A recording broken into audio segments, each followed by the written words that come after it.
최근에 그 외환 시장을 놓고도 스테이블 코인 이야기가 좀 많이 나오고 있습니다. 스테이블 코인으로 오히려 외환 시장에 좀 안정성을 가져가 보자라는 아이디어들도 나오고요. 그게 제대로 되겠느냐라는 의심도 많아지고 있고요. 우리나라에서 가상자산 투자하시는 분들도 1,500만 명을 넘었다고 합니다. 그러면서 대선 후보들도 이 가상자산 관련된 정책들도 공약들도 많이 내놓고 있거든요. 오늘 다양하게 한번 두루두루 배워보시죠. 원더프레임의 김동환 대표와 함께합니다. 안녕하세요. 네, 안녕하세요. 우선은 가상자산은 이제 투자하시는 분들이 기존에 또 많이 하시잖아요. 네. 그러다 보니까 이게 어떤 흐름으로 좀 시세가 결정되는가. 이게 주식시장 좋다고 해서 가상자산의 시세가 또 좋아지는 것도 아니고 때로는 막 반대로 흘러가기도 하고요. 네. 메커니즘이라고 하기엔 좀 뭐하겠습니다만 어떤 흐름을 탄다고 좀 볼 수 있을까요? 이거를 이제 물어보시는 분들이 많아서 예. 설명하다 보니까 이제 제가 좀 정리가 된 부분인데 예. 저는 비트코인을 예로 들게요. 비트코인이라는 자산은 이제 어떤 때는 위험 자산이고 어떤 때는 안전 자산이다 이렇게 설명하거든요. 예. 그러면 이제 다 이렇게 설명을 드리면 처음에 그게 뭔 소리냐, 어떻게 똑같은 자산이 위험할 수도 있고 안전할 수도 있냐 이렇게 물어보시는 분들이 많아요. 근데 어떤 때 위험 자산이냐면 왜 위험 자산이냐면 비트코인은 아직 덜 성장한 자산이에요. 그래서 뭐 비유하자면 미국의 이제 나스닥에 들어가 있는 주식들 그러면 이제 거기 있는 것들이 위험 자산이잖아요. 네. 그래서 성장주들 그렇기 때문에 나스닥 올라갈 때 같이 올라가는 것이 이제 최근 몇 년 동안의 어떤 흐름이고요. 네. 동시에 또 그렇지 않은 안전자산의 면모를 보이는 때는 언제냐면 나스닥 같은 경우는 그래도 다 기업의 주식이기 때문에 평가가 됩니다. 네. 네. 뭐 펀더멘탈이 있죠. 쉽게 그렇죠. 얘기하면 실적도 있고 뭐 그런 부분들이 있는데 다 같이 올해 4월에 미국이 이제 관세 전쟁을 이제 선포하니까 같이 쭉 내려갔잖아요. 왜냐하면 위험 자산이든 뭐든 어쨌든 무역이든 뭐든 물건을 팔아야 되는데 네. 그게 여의치 않을 거다. 물건 가격이 올라갈 거다라는 이제 예상이 커지면서 그렇게 된 것이거든요. 그러니까 펀더멘탈 자체가 예상이 되기 때문에. 근데 비트코인은 사실 펀더멘탈이라는 게 그렇게 많지 않아요. 뚜렷 없어요, 거의. 그러니까 이 가치를 평가할 수 있는 방법 자체가 없는 거잖아요. 그렇죠. 근데 어떻게 보면 이제 금도 마찬가지고. 맞죠. 예. 그래서 이제 금 같은 경우는 이게 우리가 금에 가지고 있는 이미지가 희귀하다. 그리고 금은 잘 녹슬지 않잖아요. 그리고 굉장히 다양하게 사용이 또 되고 그리고 땅에서 캐야 되는데 금 이제 많이 캐서 사실 좀 뭐 이제 얼마 안 남았어 이런 이미지를 가지고 있는데 비트코인 같은 경우가 그거하고 굉장히 유사한 이미지를 가지고 있고 최근에 관세 국면에서 한 4월 15일 정도에 미국이 주식, 채권 그리고 달러화 가치가 이제 동시에 좀 하락하는 트리플 약세 국면으로 들어갔던 적이 있는데 네. 이때 금 가격이 크게 올랐고 이때 비트코인이 이제 나스닥이랑 탈동조화 현상을 보이면서 사실 이제 금을 따라가는. 그러니까 이게 구간별로 보면 말이 돼요. 어떤 때는 위험 자산인데 어떤 때는 안전 자산처럼 움직이는 속성이 있다. 계속 변하기도 하고요. 네. 또 상황에 따라서. 그래서 또 디지털 금이라고 부르는 것도 그러한 이유인 것 같고요. 근데 최근에 비트코인 거래량이 줄고 있어요?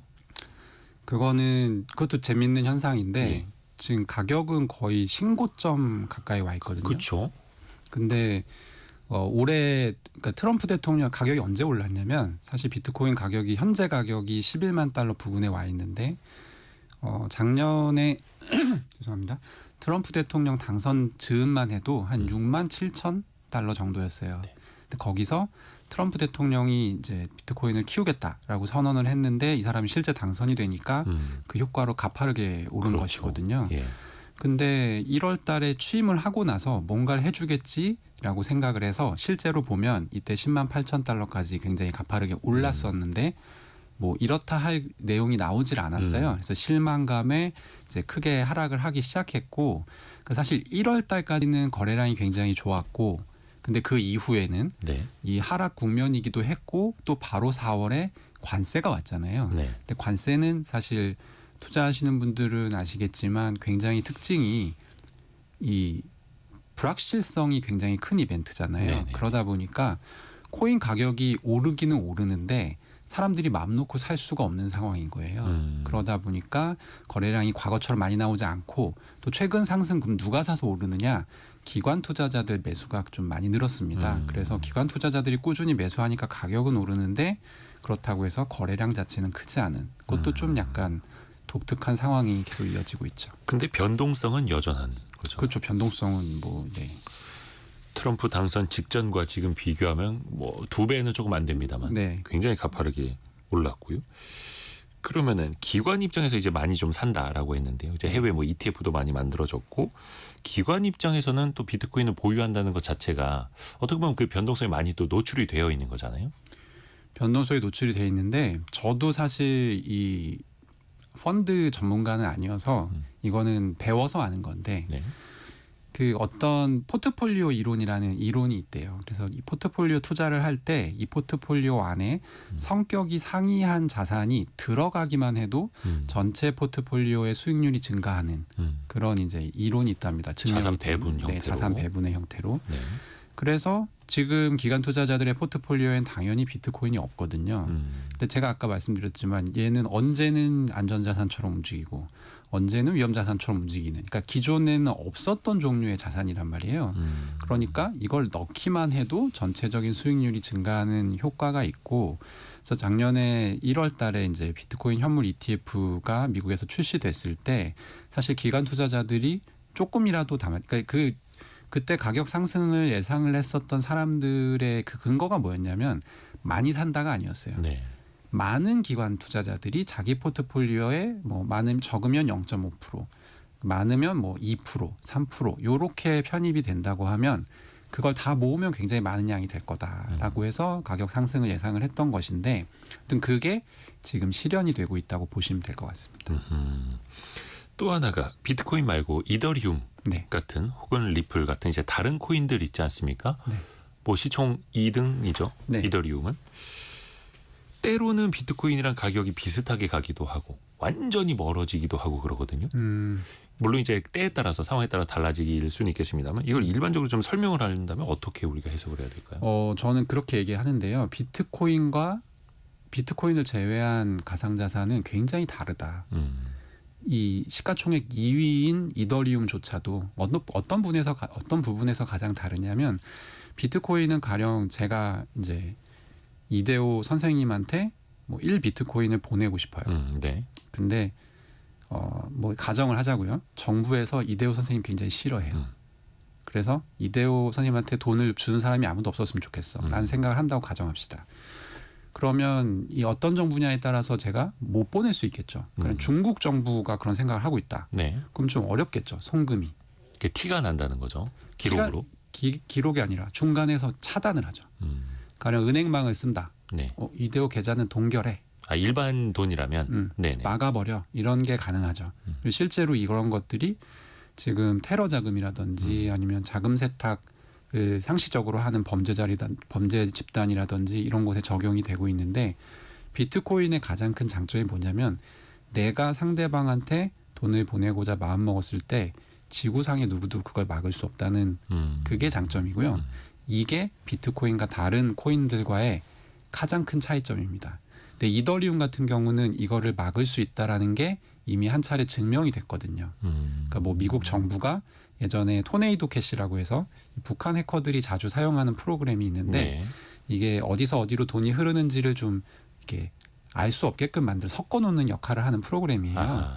근데 이것을 이제 미국 재무부의 오펙이 자금 세탁에 사용되니까 미국에 있는 기업들은 이거 지원하지 마라고 했는데 이더리움의 이 인프라 스트럭처, 그러니까 이더리움이 돌아가는 네트워크를 뒤에서 지원하는 그 서비스들을 이제 돌리는 기업들이 미국에 많거든요. 근데 그 기업들이 다 토네이도 캐시 지원을 하지 않겠다라고 하면서 그러면 이거는 미국 정도 되는 사이즈의 나라가 마음 먹으면 이더리움 전송 막을 수 있구나라는 선례가 생겨버렸죠.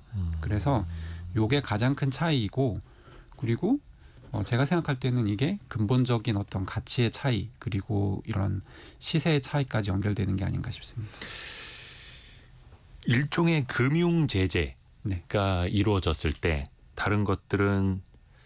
제재를 당할 수도 있지만 비트코인으로 빠져나갈 수 있다. 그래서 이제 음지에서 특히 누메루트에서 더 많이 쓰는 일종의 기축통화처럼 비트코인이 되고 있는 건데, 근데 일각에서는 그렇게 보는 측도 있더라고요. 미국이 비트코인을 이제 전략적 비축 자산으로 지정을 해서 네. 관리하려고 하고 있지 않습니까? 그렇죠. 그래서 나중에 훗날 되면은 이 비트코인이 오가는 루트까지도 제어하고자 하는 게 밑바탕에 깔려 있는 거다라고 보는 사람들도 있던데, 이게 그러면 기술적으로는 불가능한 걸까요? 기술적으로는 불가능하다.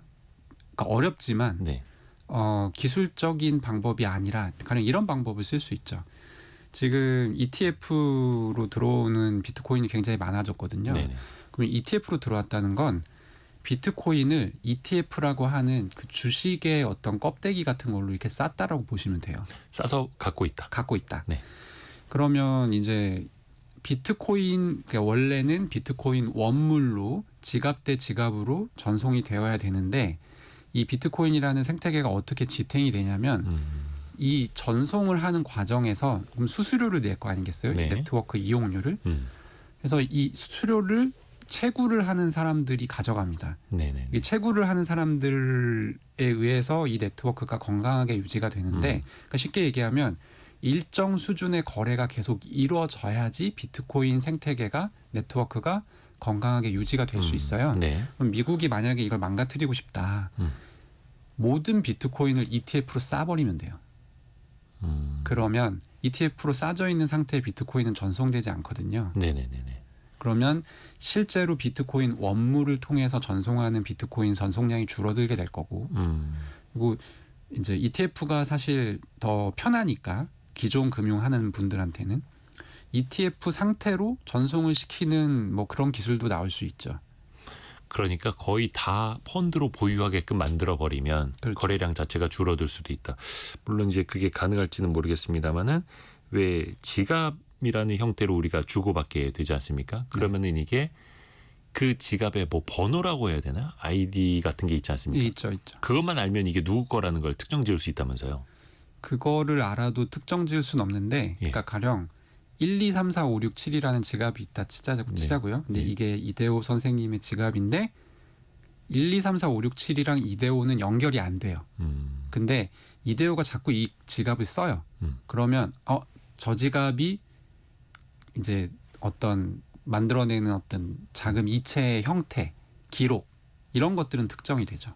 그래서 이게 누구 건지는 이제 한국 같은 경우는 은행 가서 계좌 만들면 저는 김동환인데 제 계좌번호랑 그게 1대1 매치가 되잖아요. 네네네. 근데 비트코인 지갑은 그 소유주하고 1대1 매치는 안 돼요. 근데 우연한 기회에 제가 이대호는 1, 2, 3, 4, 5, 6, 7을 써라는 걸 알게 됐어요. 그래서 그거를 인터넷 게시판에 올렸다 치자고요. 일종의 계좌번호 같은 거. 그렇죠. 예. 그러면 이제는 알게 되죠, 사람들이. 누구나. 네.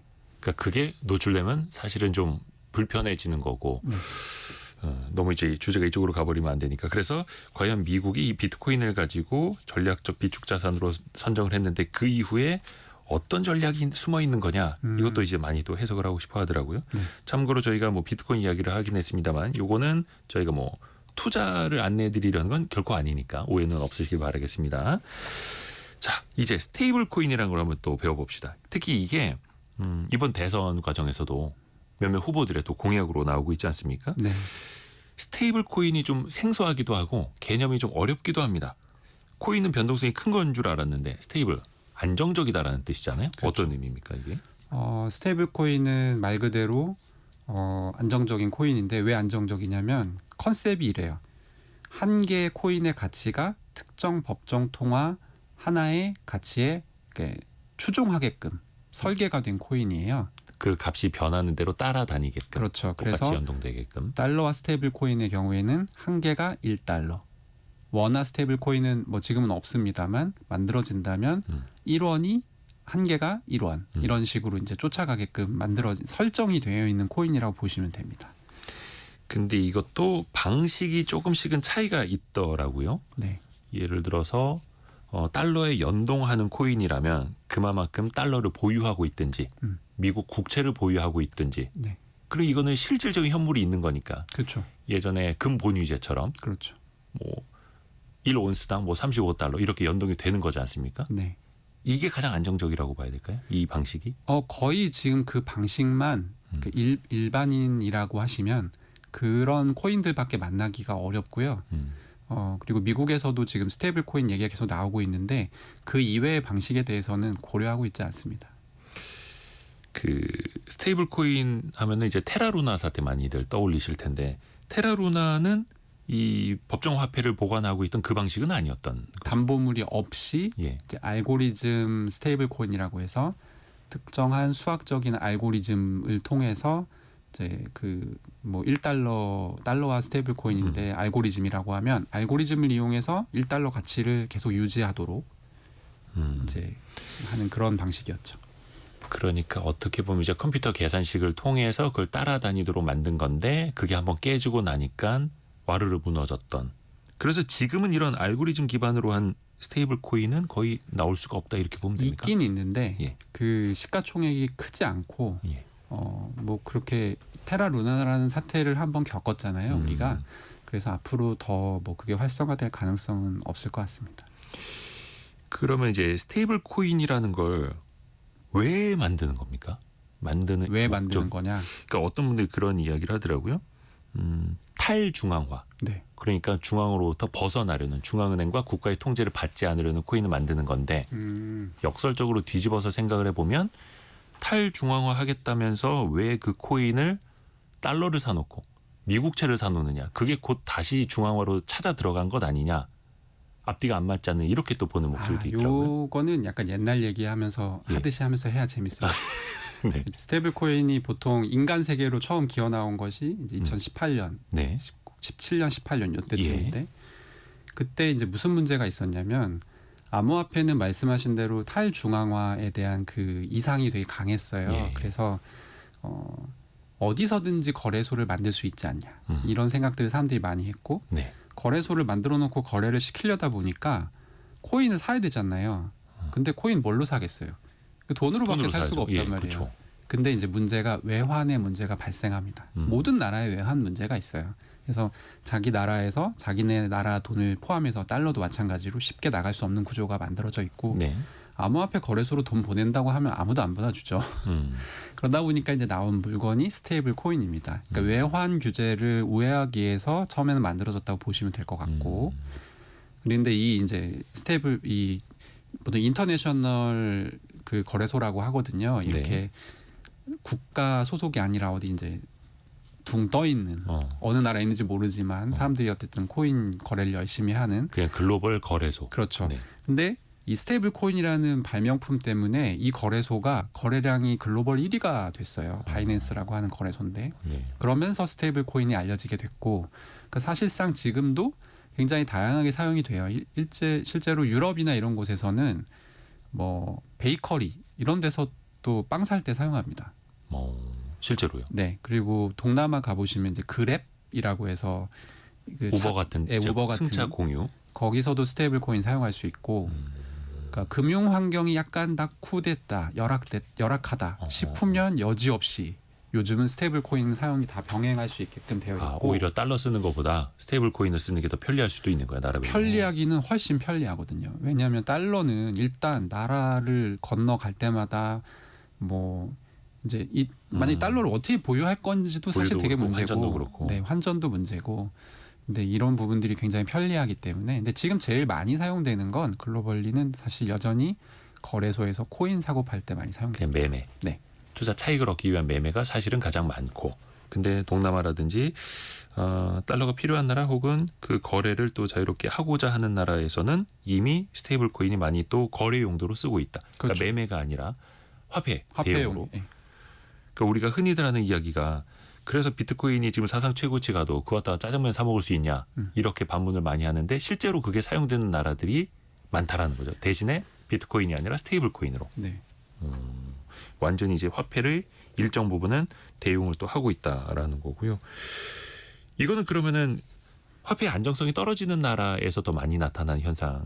그렇죠. 네. 주로 남미 이런 곳에서는 달러를 그 현지 통화들이 인플레이션이 굉장히 심하잖아요. 그러니까 현지 분들이 달러를 더 선호하고 사용하기 편한 이 스테이블 코인이 굉장히 유용하죠. 달러로 더 거래를 하고 싶은데 그게 불편하니 스테이블 코인으로 핸드폰 열어서 바로바로 거래를 한다. 그 미국 같은 경우에 이제 트럼프 대통령이 중앙은행이 발행하는 디지털 화폐 CBDC라고 네. 하죠. 근데 이거는 중앙은행 차원에서 관리하는 거는 별로 선호하지 않고 오히려 스테이블 코인을 더 육성하겠다라고 했습니다. 네. 이건 어떤 이유에서일까요? 두 가지 이유인데요. 네. 일단 이제 트럼프 대통령이 공화당이잖아요. 예. 공화당 정치인들의 성향이 그러니까 미국은 연방제 국가인데 연방제 국가는 주들이 모여서 만든 연방이잖아요. 네. 그러니까 연방은 주들의 어떤 말하자면 모임. 출장 사무소 같은 느낌이죠. 그런데 지금의 어떤 연방 정부는 너무 과도한 어떤 권력을 휘두른다 이런 인식이 좀 있는 것 같아요. 그리고 이제 이 연방 정부의 이 뭐랄까 주변 기관으로 딸려 있는 곳들 중에 이제 트럼프 대통령이 되게 싫어하는 연준이 있죠. 연방준비위원회. 그 이제 제롬 파월 의장이 달마다 나와서 금리 결정하고 하잖아요. 네. 그러니까 지금 트럼프 대통령이 당선 이후에 하는 행동들을 보면 최근에는 뭐 연방 교육부도 지금 폐지하겠다라는 얘기들도 나왔고, 그러니까 그 폐지하는 걸 되게 좋아해요. 그런 식으로. 예, 약간 그런 상황이라서 CBDC는 말 그대로 중앙은행 그리고 중앙 정부가 그랩을 세게 잡고 이 통화를 굴릴 때 굉장히 유용한 방식이고요. 아주 쉽게 말하면 한국은행이랑 미국의 연준처럼 네. 각 나라의 중앙은행이 통제하는, 그러니까 그 나라의 통화를 온라인화 시켜놓는 그렇죠. 그런 의미인 거죠. 근데 그걸 온라인화 시켜놓으면 연준의 힘이 더 세지게 되는. 예, 다 통제 가능하니까. 네. 근데 연준은 대통령 통제 못 하잖아요. 그 문제가 있고, 그리고 또 하나는 이거는 이제 그냥 저의 혼자 생각인데, 네. CBDC는 국가가 책임을 져야 돼요. 국가가 발행한 디지털 통화이기 때문에 CBDC가 자체가 그런 뜻입니다. 그렇죠. 근데 스테이블 코인은 발행 주체가 국가가 아니거든요. 네네네. 그래서 해킹을 당하거나 아니면 CBDC 발행했을 때 지금 예상되는 문제가 굉장히 많이 있어요. 뭐 이게 담보물 관리부터 시작해서 뭐 CBDC 가치가 떨어지면 어떻게 될 거냐, 경제 위기로 연결되지 않냐, 이런 여러 가지 얘기들이 나오는데 그 모든 것에서 국가가 한 발 멀리 떨어져 있을 수 있죠. 그러니까 책임을 회피할 수 있는 거에서 굉장히 유용하다. 그 두 가지 측면이 좀 있다고 생각합니다. 어떻게 보면 이제 화폐를 대용하는 유용성도 있고, 근데 이게 스테이블 코인이 많아지면은 그러면 달러의 위상은 어떻게 될 것인가? 지금 거의 대부분이 한 98%가 달러를 따라다니는 스테이블 네, 그렇죠. 코인이라고 하죠. 그러면은 이 스테이블 코인이 많이 발행이 될수록 달러에 대한 수요도 같이 많아지는 걸 텐데, 또 한켠에서는 달러를 대체하는 의미도 있을 테고, 요 무게 중심은 좀 어느 쪽으로 더 봐야 됩니까? 스테이블 코인 발행할 때요. 미국 네. 국채만 담보로 하는 게 아니라 달러 현금도 요 담보에 네. 넣는 경우가 많아요. 그래서 스테이블 코인은 곧 달러. 하지만 달러는 달러인데 이 미국 정부가 말하자면 보증하지 않는 형태의 달러라고 보시면 저는 일단 첫 번째로 좋을 것 같고요. 두 번째로는 그 질문을 되게 많이 하세요. 그러니까 이거 많이 발행하면 달러 가치 떨어지는 거 아니야? 네. 이런 얘기 많이 하거든요. 근데 이게 이제 제가 생각할 때는 트럼프 정부가 이걸 발행하는 이유는 있잖아요. 네. 전 세계 통화를 달러로 대체하겠다라는 핵심적인 노림수가 저는 뒤에 있다라고 봐요. 어찌됐든 그 스테이블 코인이 달러를 기반으로 하는 거라면, 네. 근데 가령 이제 전 세계 통화를 대체 지금 못하는 이유는 뭐냐면 일단 온라인 결제가 달러는 안 되고 그리고 외환의 문제가 있고 근데 이 두 가지를 우회할 수 있는 것이 스테이블 코인은 달러 가치를 가지고 있을 뿐 외환이 아니잖아요. 네. 그리고 온라인으로도 얼마든지 오프라인에서도 사용할 수 있고요. 네. 그러면 이 부분이 이제 어떻게 저는 전개가 될 것 같냐면 글로벌 다른 국가들이 각자 자기의 통화를 가지고 있잖아요. 근데 스테이블 코인을 미국이 이제 국채 기반으로 만들면 첫 번째로 아셔야 될 게 이자가 나옵니다. 담보물인 국채에 이제 적용되는 이자 수익이 있을 거잖아요. 그렇죠. 그러면 이 이자 수익을 이 코인을 사용하는 사람들한테 줄 수가 있어요.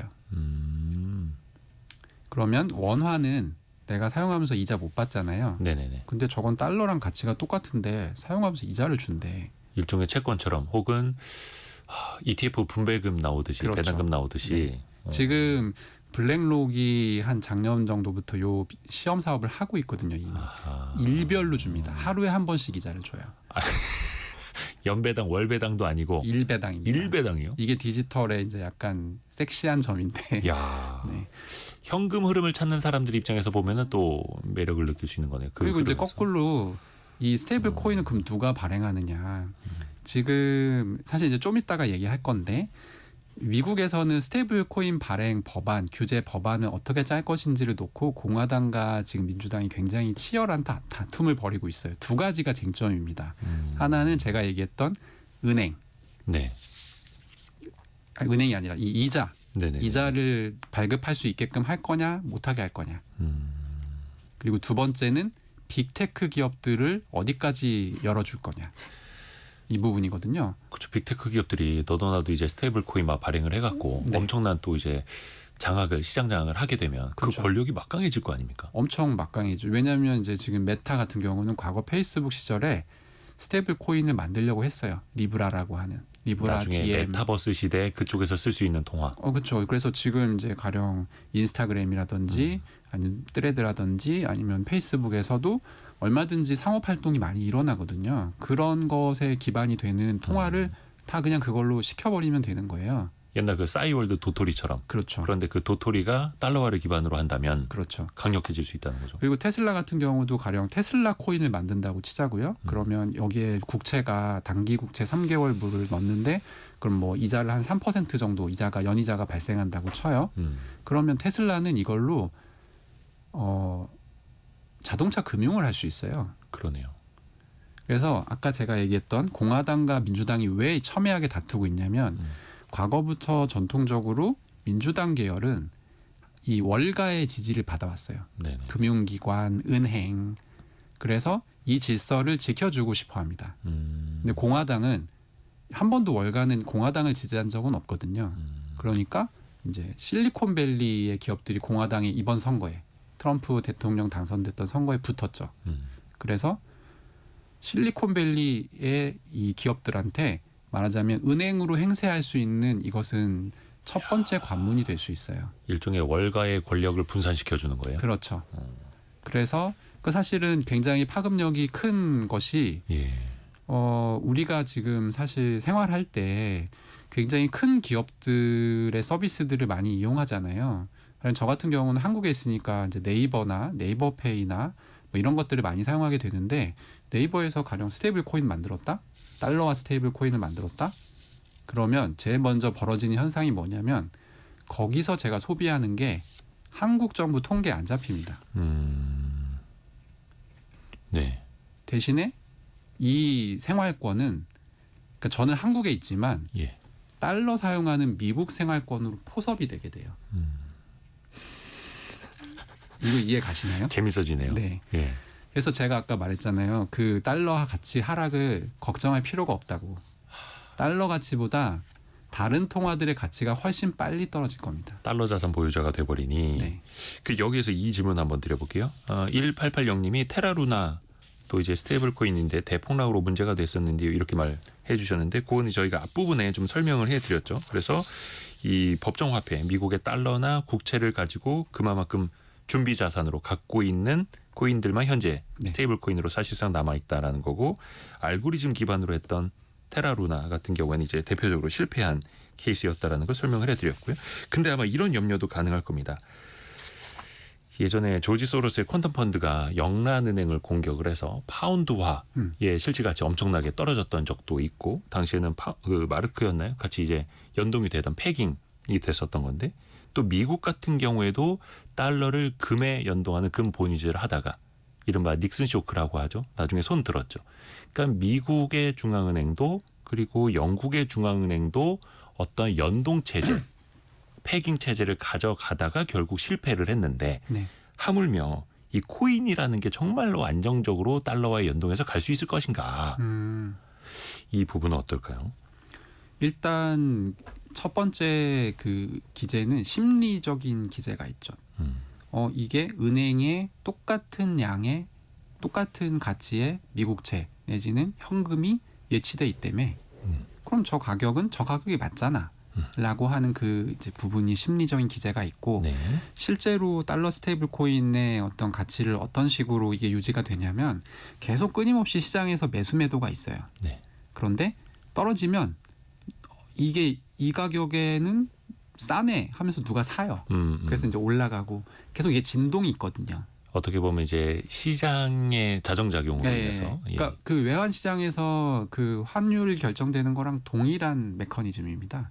그래서 사실은 그러니까 환율도 그런 식으로 시장에서 결정이 되잖아요. 그래서 그 부분에 대해서 딱히 문제 의식을 가지고 있는 사람들이 없어요. 사실 코인 쪽에서는. 근데 그렇게 시장 원리가 제대로 이제 작동을 해서 효율적인 이제 네. 시장이 돌아가려면은 가장 핵심은 이제 신뢰를 기반으로 해야 되는 거고요. 근데 요거는 또 시간이 지나 보면은 또 그 부분은 제가 잠깐만 네. 한 번만 좀 첨언을 드리면 네네네. 최근에 그래서 JP 모건이랑 시티은행이랑 이런 곳들이 아직 미국에선 스테이블 코인 법안이 이제 완결되기 전이거든요. 그런데도 불구하고 미국의 월가의 대형 은행 뭐 4-5곳이 우리가 컨소시엄 짜서 우리가 같이 스테이블 코인 만들자라는 얘기를 했어요. 그러면 이제 더 신뢰할 수 있는 사업자들이 그렇죠. 엄청 큰 배가 만들어지는 거죠. 그러면 이제 말씀하셨던 어떤 그런 부분들, 그 패깅이 깨진다라고 하는 거는 시가총액이 좀 작은 스테이블 코인에서 발생할 수 있는 문제인데 이거는 그다지 시장의 큰 이제 문제로 비화될 가능성은 그렇게 높지 않다. 이거는 이제 너무 기우다라고 네. 볼 수도 있겠고 또 한켠에서는 하물며 미국이라는 나라도 금 갖고 있던 것보다 더 많은 달러를 찍어내서 결국에는 그만큼 금을 갖고 있는지를 입증하지 못해서 네. 금 본위제, 금 대환을 정지시켰던 닉슨 쇼크라는 게 있었는데 그러면 이런 개별 민간 사업자들이 과연 중앙은행 이상의 신뢰를 보여줄 수 있을 것이냐 이거는 또 이제 보는 사람에 따라서 또 관점이 달라질 것 같기도 합니다. 또 중요한 게 우리나라에서도 이 스테이블 코인을 좀 발행을 해야 하는 것 아니냐. 원화를 기반으로 한 스테이블 코인이 과연 필요하냐. 이게 지금 대선 후보들 입에서도 좀 이야기가 나오더라고요. 네. 김동완 대표님은 좀 어떻게 보시나요? 원화 기반 스테이블 코인. 순서가 틀렸습니다. 그래요. 스테이블 코인은 있으면 좋죠. 근데 지금 스테이블 코인 만들면 오이다 쓸 수가 없어요. 쓸 데가 없어요. 원화에 대한 어떤 국제적인 수요가 있어야 되니까요. 그렇죠. 아. 근데 제가 아까 일부러 그래서 옛날 얘기 한다고 말씀드렸잖아요. 이 스테이블 코인 어디서 지금 제일 많이 사용하냐면 인터내셔널 거래소에서 파생 상품 거래나 코인 사고 팔 때 많이 사용을 해요. 근데 없잖아요. 한국은 그게. 한국은 심지어 이제 우리 많이 사용되는 5대 거래소가 있거든요. 원화 지원이 되는. 네. 거기서도 현물만 사고 팔 수가 있어요. 선물이나 옵션 같은 거는 아예 할 수가 없게 돼 있어요. 그럼 법적으로요? 법적으로는 아니지만 그 상품이 없습니다. 아하. 국내에는. 네. 그래서 그걸 하려면 굳이 스테이블 코인을 사서 해외 거래소로 나가야 됩니다. 네네네. 실제로 많은 분들이 나가서 돈 잃고 오죠.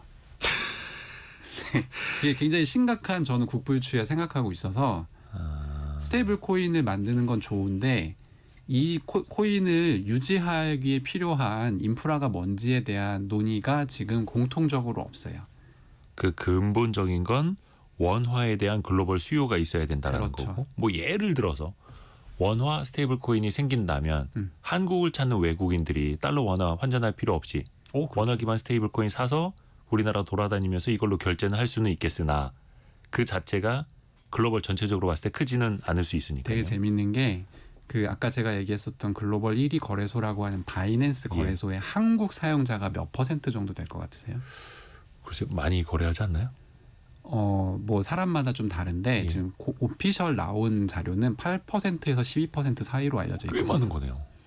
그러니까 쉽게 얘기하면 한국에 이 파생상품 거래소 암호화폐 파생상품 거래소를 만든다고 하면 그리고 이제 원화 스테이블 코인을 같이 여기다 붙여놓으면 한국에서 거래하는 게 훨씬 편할 거잖아요. 네네네. 그러면 거기에 있는 유동성의 적어도 한 10% 정도가 한국으로 올 수 있다는 거예요.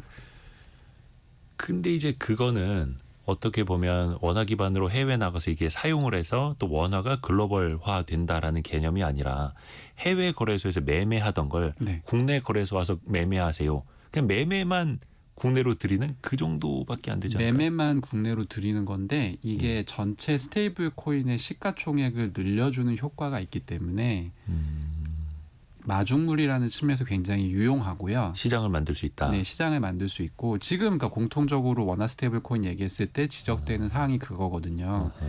이거 만들면 어디다 쓸 거냐? 쓸 데가 없다. 네네네. 그 부분이거든요. 한국은 심지어 금융도 잘 돼 있고 결제도 잘 돼 있어요. 그렇죠. 신용카드 너무나 편리하게 잘 돼 있고. 굳이 그 스테이블 코인의 가장 결정적인 부분이 뭐냐면 신용카드는 우리가 결제하고 아닌 것 같아. 환불 바로 되잖아요. 네네네. 이거는 환불이 안 됩니다. 아 환불 받으려면 그러니까 우리는 이게 이미 이제 그러면은 신용카드 결제 환불은 뭐 하루 이틀만 해도 다 되는데 스테이블 그러니까 코인으로 산 거는 우리는 환불을 야. 걱정하지 않잖아요. 그렇죠, 이거 그렇죠. 카드사에서 환불 안 해주면 어떡하지라는 걱정 해본 적 있으세요? 없죠. 없잖아요. 예, 신용 있고 신뢰가 그런데 있으니. 스테이블 코인은 아까 얘기했던 탈중앙화. 그래서 일단 거래가 한번 가잖아요. 예. 그럼 여기서 다시 쏴줘야 돼요. 그 사람이 다시 쏴주지 않는 한. 네. 그러니까 전산 처리가 된 것을 취소 이게 아니에요. 실제로 돈이 왔다 갔다 해야 됩니다. 그리고 마지막으로 요거 하나 여쭤볼게요. 그 가상자산 특히 이제 비트코인을 바탕으로 한 현물 ETF가 미국에는 많이 있지 않습니까? 선물도 가능해지고 현물도 가능하고. 근데 우리나라 사람들은 미국에 상장되어 있는 것도 비트코인 현물 ETF를 살 수가 없죠. 거래할 수가 없죠. 없죠. 예. 이거를 좀 현실화해야 된다. 국내에서도 허용을 해야 된다. 이거는 대선 후보들이 3명 다 비슷하게 이야기하고 있죠. 네. 아마 될 겁니다. 근데 기존에는 이게 안 됐다가 네.